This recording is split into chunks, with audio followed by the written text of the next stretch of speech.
नमस्कार शेतकरी मित्रांनो, मी डॉक्टर गजानन गिरे. आपले माझे शेती माझे प्रयोग या यूट्यूब चॅनलवर स्वागत आहे.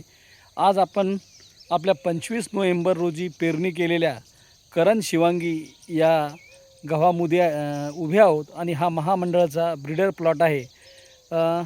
याची वैशिष्ट्ये मी अगोदरच्या व्हिडिओमध्ये सांगितलेली आहे आणि आज 100 दिवसानंतर याची काय स्थिती आहे हे आपण बघूयात. आणि वातावरण बदलाचा कसा फटका बसतोय गव्हाला सुद्धा हे सुद्धा आपण बघू.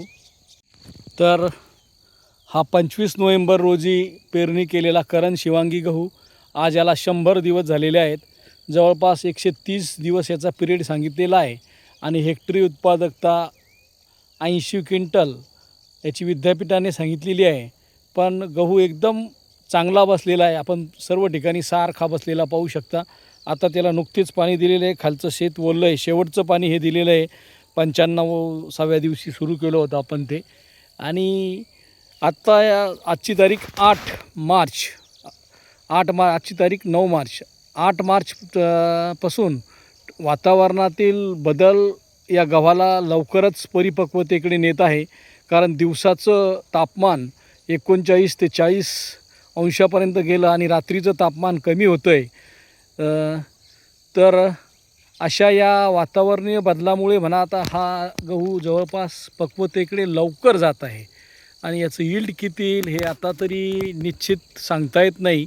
नक्की यावर्षी विक्रमी आला असतं, पण ह्या बदलामुळे आता काय फरक पडतो ते बघूया आपण. या दुसऱ्या साईडचा गहू बघू आणखीन. हा आपला तोच करण शिवांगी दुसऱ्या शेतातला गहू आहे. शेजारीच जवळपास हे 3.25-3.5 एकर जमीन आहे. यामध्ये आपण त्याची पेरणी केलेली होती. ही सुद्धा 25 नोव्हेंबरची आणि ती 26 नोव्हेंबरची. एका दिवसाचा फरक असेल. आपण बैलाच्या साह्याने याची पेरणी केलेली होती.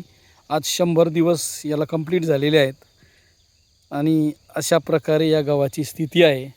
हे अशा काही ठिकाणी ओंब्या याच्या परिपक्वतेकडे जात आहे लवकरच. कारण गहू अजून जर वातावरणात टेम्परेचर वाढलं नसतं तर हा 8-10 दिवस हिरवा राहिला असता. ही आपली विहीर जवळपास आता हिची मार्चमध्येच मोटर उघडी पडत आहे. मागच्या 2 वर्षात हिचा खडकसुद्धा उघडा पडला नव्हता. पण यावर्षी जवळपास आता ही खाली मोटर सध्या दिसत नाही, पाण्यात बुडलेली आहे, पण मोटर उघडी पडते. यावर्षी अतिवृष्टी होऊनसुद्धा विहिरीचे पाणी लवकर संपलेले आहे.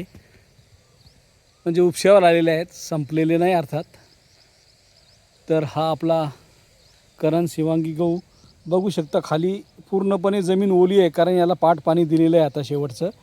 तरीसुद्धा हा पिवळा होतो आहे.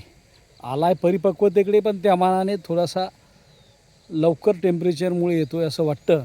आपल्या भागात गव्हाची काय परिस्थिती आणि हे जे काही गव्हामध्ये बदल दिसतात हे कशामुळे होत असतील, आपल्या काही अभ्यासनीय टिप्पणी या व्हिडिओवर करा. चॅनल आवडल्यास चॅनलला लाईक, सबस्क्राईब आणि व्हिडिओला शेअर करा. धन्यवाद.